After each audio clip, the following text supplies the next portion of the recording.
अगर चुनाव आयोग हमें ये कहता है कि आप पेपर बैलेट से चुनाव कराओ तो हम आपका चुनाव पेपर बैलेट से करा देंगे। ये मुझे मीटिंग में बोला गया। पेपर बैलेट से चुनाव क्यों नहीं होने चाहिए, और वो पूरी तरीके से हमारे कानूनी जाल में फंस जाएगा इलेक्शन कमीशन। ये इसका आप अच्छे से क्लोजअप ले लें सब लोग। हमने चुनाव आयोग को 28 तारीख को चिट्ठी लिख दी। जैसे ही मैंने नॉमिनेशन भरा, मैंने 28 मार्च को ये चिट्ठी लिख दी कि मैं रामपुर में चुनाव चाहता हूँ सेक्शन 59 और सेक्शन 61 से। वो ये कहता है कि चुनाव सिर्फ मतपत्र से होंगे। ईवीएम से जब चुनाव होंगे जब किसी एक कॉन्स्टिट्यूएंसी में इलेक्शन कमीशन ये कहेगा कि यहाँ पे पेपर बैलेट से चुनाव नहीं हो सकते, ये उसकी मजबूरियाँ हैं या रीजंस हैं, यहाँ पे ईवीएम से चुनाव होगा, तो हमें ये बता दें। ये मैंने इस चिट्ठी में लिखा कि आप यहाँ पर ईवीएम से चुनाव क्यों कराना चाहते हैं, पेपर बैलेट से चुनाव क्यों नहीं कराना चाहते, और मतलब ईवीएम से चुनाव ही क्यों कराना चाहते हैं। इसका क्या आपने कोई ऑर्डर निकाला है? 5 दिन का हमने टाइम दिया था, और जब मैंने नॉमिनेशन भर के मेरी पहली मीटिंग हुई चुनाव जो रिटर्निंग ऑफिसर हैं, वहाँ मैंने ये बात रेज़ की कि आप लोग पेपर बैलेट से चुनाव कराएं, तो उन्होंने क्या कहा वो बहुत ही इंटरेस्टिंग है। आपने चुनाव आयोग को चिट्ठी लिखी है, ये चुनाव आयोग की सिर्फ पावर है 61 में, सेक्शन 61 में। अगर चुनाव आयोग हमें ये कहता है कि आप पेपर बैलेट से चुनाव कराओ तो हम आपका चुनाव पेपर बैलेट से करा देंगे। ये मुझे मीटिंग में बोला गया। तो मैंने क्या सबसे बड़ी बात साबित कर दी कि चुनाव आयोग के अधिकारी भी आखिरी मोमेंट पे भी पेपर बैलेट से चुनाव कराने को तैयार है। ये बात मैं बोल रहा हूँ आपको। ये सबूत चुनाव लड़े बगैर मेरे हाथ में कभी नहीं आ सकते थे। अब फिर उसके बाद चुनाव आयोग ने 5 दिन का हमने टाइम दिया था, जवाब नहीं दिया। हमने दिल्ली हाई कोर्ट में एक पिटीशन लगा दी है जो अभी कल सामने आएगी आप लोगों के, क्या कि ये चुनाव आयोग जो है ये हमारी इस एप्लीकेशन का जवाब नहीं दे रहा है। आप इनको बोलें कि जवाब दें। जैसे ही चुनाव आयोग ये जवाब देगा उसको देना पड़ेगा। उसके पास कोई रीज़न नहीं होगा ये कहने का कि पेपर बैलेट से चुनाव क्यों नहीं होने चाहिए, और वो पूरी तरीके से हमारे कानूनी जाल में फंस जाएगा इलेक्शन कमीशन। तो ये एक हमने किया। सुप्रीम कोर्ट में मैंने आपको बता ही दिया कि हमने बोला है वीवीपैट सिर्फ पेपर बैलेट ही हो सकता है। तो सुप्रीम कोर्ट में भी अब हमारी 2 हफ्ते बाद हियरिंग पे आएगी। बाकी सब हियरिंग्स के साथ जो पिटीशंस ये कह रही हैं कि आप वीवीपैट यानी कि ट्रांसपेरेंट मशीन वो लगा दो, शीशे लगा दो या हमारे हाथ में दे दो, उसके साथ हमारी भी बात आएगी, जहां हम ये बात जो आपके सामने कह रहे हैं कि वो थर्मल प्रिंटिंग की वजह से वो गायब हो सकता है।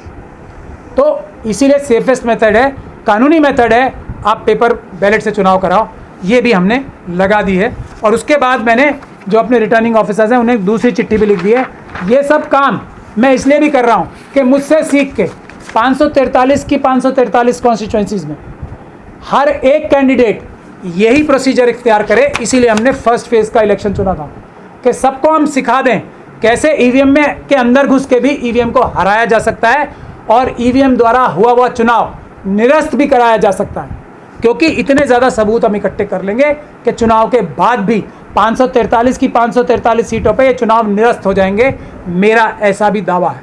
अब भी मैं सभी पॉलिटिकल पार्टी से रिक्वेस्ट कर रहा हूँ, रामपुर का चुनाव एक जो टेस्ट केस है। अगर आप सब लोग मेरा साथ देंगे रामपुर के चुनाव में भी और सड़कों पे आने में भी, मैं अपना चुनाव में कैंपेन ही नहीं कर रहा हूँ।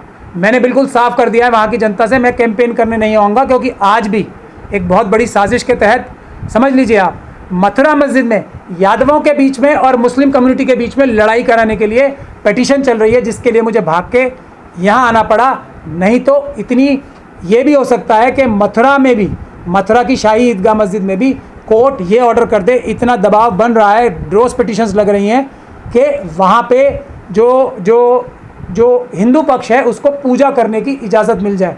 आप समझ सकते हैं ज्ञानवापी के बाद अगर ये पिटीशन भी अलाउ हो गई तो यादवों और मुस्लिम के बहुल क्षेत्र जो 2 प्रदेश हैं, बिहार और उत्तर प्रदेश में क्या हो सकता है, उसकी साजिश भी की जा रही है। 1 तारीख को भी ये पिटीशन लगी थी, वो मैंने रामपुर से ही ऑनलाइन की। आज मुझे क्योंकि पूरी फाइलें चाहिए थी, मैं यहाँ आया और आज भी किसी तरीके से हमने ये रोका है। लेकिन अगला डेट अब 12 तारीख की लगी है। तो और ये चुनाव के दौरान ये भी हो सकता है, इसका भी ध्यान मुझे रखना है कि कम्युनल बेसिस पे किसी भी तरीके से चुनाव को आपस में लड़ा के ना जीता जाए। आज जो लड़ाई है वो केवल चुनाव की नहीं है। ये प्राचार्य साहब ने भी साफ साफ कर दिया कि रामपुर में जो इलेक्शन लड़ रहे हैं वो किसी पद की लालसा में या सांसद बनने के लिए नहीं लड़ रहे हैं।